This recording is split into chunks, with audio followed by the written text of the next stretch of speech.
Instaurer une paix définitive au Sénégal, particulièrement en Casamance, c'est ce qu'a compris la Commission nationale du Sénégal pour l'UNESCO. De ce fait, un séminaire de 2 jours s'est tenu à Ziguinchor du 18 au 19 janvier 2023. Femmes, leaders et promotion de la culture de la paix, tel est le thème choisi. Le gouverneur de région Guédi Diouf, venu présider la cérémonie, s'est réjoui de cette initiative.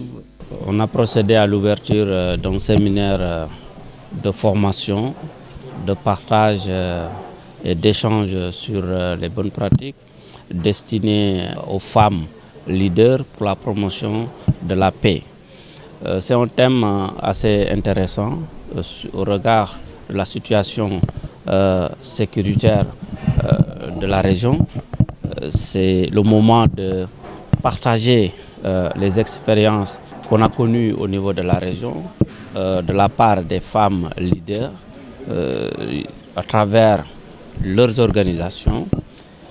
Ces femmes-là s'activent pour la recherche et la consolidation de la paix. C'est le moment de partager ces expériences et ce séminaire a été facilité par la Commission nationale de l'UNESCO qui a pris en charge l'organisation.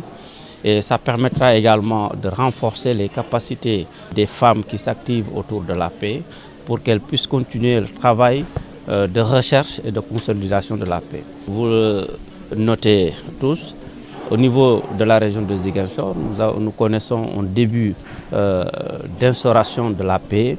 Il s'agira maintenant de consolider cette paix-là, puisque avec la paix, on peut connaître d'autres conflits qui peuvent entacher ou rendre éphémère cette paix-là. Donc il faudra anticiper, former, renforcer ces femmes-là, étant entendu que le rôle de la femme au niveau de la région de Ziguinchor est assez important en ce qui concerne la recherche et la consolidation de la paix. Le ministre de l'Éducation nationale, à travers Marie Sibi, conseillère technique en genre, magnifie le travail que mène la Commission nationale du Sénégal pour l'UNESCO dans la recherche de paix en misant sur les femmes leaders. Je commence par déjà magnifier cette initiative de la Commission nationale pour l'UNESCO, qui est une structure du ministère de l'Éducation nationale, et rappeler qu'en matière d'équité et d'égalité entre les garçons et les filles dans le secteur de l'éducation, beaucoup d'efforts ont été fournis et nous pouvons dire que les indices de parité sont partout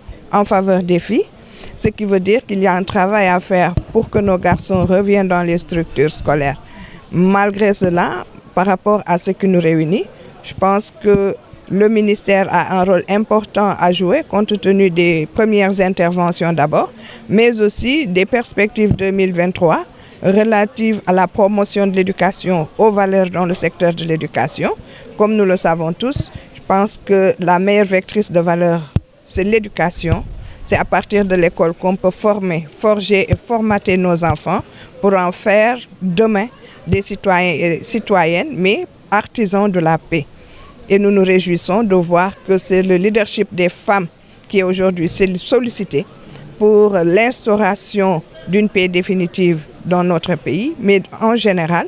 Et l'autre élément important, c'est justement cette participation des femmes, leur rôle, leur place dans la prise en charge de la paix et dans le développement de notre pays, parce qu'on ne peut pas parler de développement s'il n'y a pas une paix durable. Ce séminaire est riche en échanges d'expériences. Professeur Fatoumata Anne, socio-anthropologue, enseignante, chercheur à l'Université Assane Seck de Ziguinchor, par ailleurs coordonnatrice de l'Institut Éducation, Famille, Santé et Genre, formatrice lors de cette activité, est revenue sur son objectif. Il s'agit là d'un atelier, séminaire d'échange, d'expérience sur la promotion de la culture de la paix. Une thématique qui est bien d'actualité au regard des formes de violence que nous constatons dans toutes les sphères de la société. Il était important d'organiser ce séminaire ici à Ziguinchor pour s'inspirer des expériences des femmes dans l'instauration d'une culture de la paix et surtout dans la prévention des conflits. Et donc, c'est pour cela que nous avons d'abord initié une série de conférences qui permettent en fait de rappeler le rôle des femmes et surtout de comprendre quelles sont les causes des conflits et pour pouvoir en fait anticiper et instaurer une paix durable. Et vous voyez, nous avons donc eu un certain nombre de conférences qui traitent notamment des dynamiques de paix, de la place des femmes dans les dynamiques de paix et qui montrent que pour pouvoir instaurer une paix durable, il faut d'abord analyser et comprendre les causes profondes des conflits.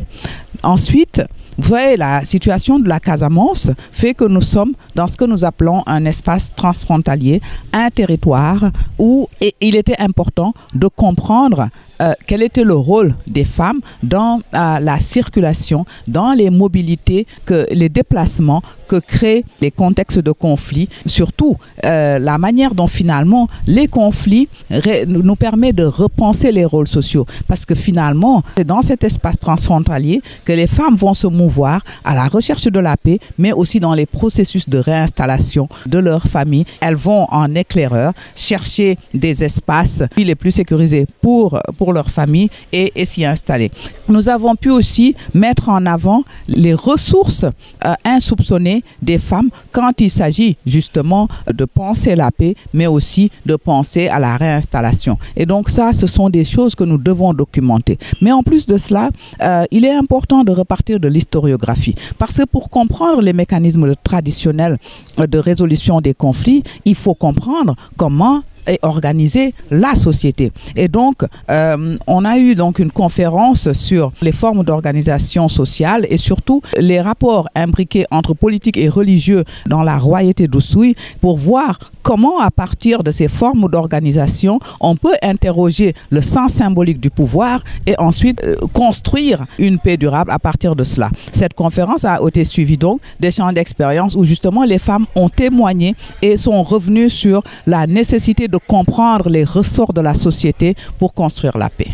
Fatoumata Anne, formatrice lors de ce séminaire, appelle l'UNESCO à produire un document de capitalisation qui proposera des solutions d'instauration d'une paix durable.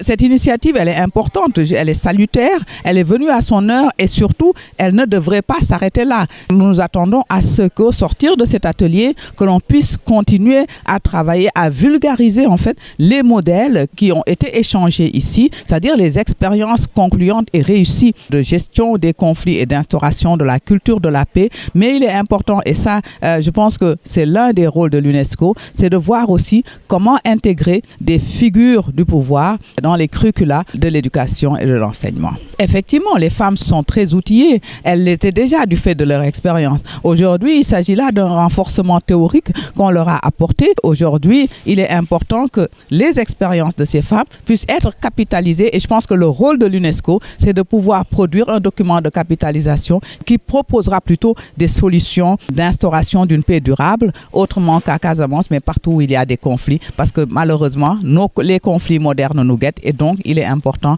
que l'on puisse s'inspirer de ce que nous savons faire. Selon les participants, ce séminaire est venu à son heure. Marie-Rosalie Colli a parlé à leur nom. Ce que je retiens, vraiment, c'est un séminaire qui est venu à son heure. Parce que ça nous a permis, en tout cas, d'échanger, à trouver ensemble un consensus pour régler ce conflit. Et nous, les femmes du Bois Sacré, on était là aux premières heures. Nous avons tout fait. Mais nous étions dans ce que nous appelons nos bois sacrés. Donc on était tenus par certains règlements intérieurs du bois, certains rituels, certains sujets tabous. Mais aujourd'hui, il urge aujourd'hui que nous nous mettions à la face du monde pour montrer nos efforts, pour qu'on conjugue avec toutes les parties prenantes qui sont engagées dans cette recherche de la paix. Et aujourd'hui, ce séminaire nous a permis de voir qu'il y a beaucoup d'opportunités d'échanger, de travailler ensemble pour une paix définitive en Casamance. À l'issue de ce séminaire portant sur le thème « Femmes leaders et promotion de la culture de la paix organisée par la Commission nationale du Sénégal, plusieurs plaidoyers ou propositions ont été faits pour le retour d'une paix durable et définitive en Casamance, au Sénégal et partout dans le monde. Monsieur Aliou Ly, secrétaire général de la Commission nationale pour l'UNESCO au Sénégal, remercie Madame Audrey Azoulay, directrice générale de l'UNESCO, Monsieur le ministre Cheikh Oumar Anne, président de la commission, et Monsieur Guédiou Diouf, gouverneur de la région de Ziguinchor.